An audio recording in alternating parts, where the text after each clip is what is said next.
போறேன்னு மட்டும் சொல்லு அப்படின்ட்டு. ஆனாலும் அவன் விட மாட்டான். அவன் என்னது, நான் நிறைய அற்புத அடையாளங்கள் செய்வேன், அவன் பெரிய பாடுபட்டா மட்டும்தான் உங்களை விடுவான். அவன் மனம் வந்து ரொம்ப கடினப்பட்டிருக்கும்.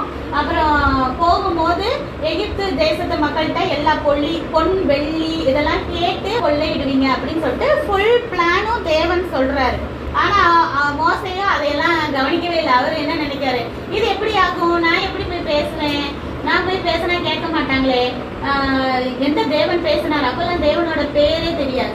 தேவனோட பேர் என்னன்னு கேட்டா நான் என்ன சொல்றது அப்படின்னு சொல்லும் போது, இருக்கிறவராகவே இருக்கிறேன்னு சொல்லு அப்படின்னு சொல்லிட்டு சொல்றாரு.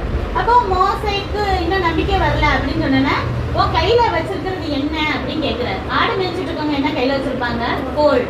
Very good. அந்த கோலை என்ன செய்ய, கீழே போடு அப்படின்னு சொல்றாரு. கீழே போட்டேன்னா அது என்ன ஆகுதுன்னா திடீர்னு நல்லா பாம்பா மாறுது. எப்படி இருக்கும், பயமா இருக்குமா இல்லையா? மோசைய தெரிச்சு ஓடுறாரு. அப்போ சொல்றாரு தேவன், அதோட வாழை பிடி அப்படின்னு சொல்றாரு. இப்ப வேற வழியில கடவுள் இருக்கிறதுனால நம்பி பிடிக்கிறாரு. நம்ம சொன்னா நம்புவோம். இப்ப யாராவது நம்ம கிட்ட சொன்னா, மனுஷங்க சொன்னா நம்புவோமா? போயாங்கிட்ட நான் முதல்ல ஓடுறேன், நீ ஒன்னா ஓடு, ஓடலிட்ட போ அப்படின்னு. ஆனா அவரு நம்பி அப்புறம் பிடிக்கிறாரு.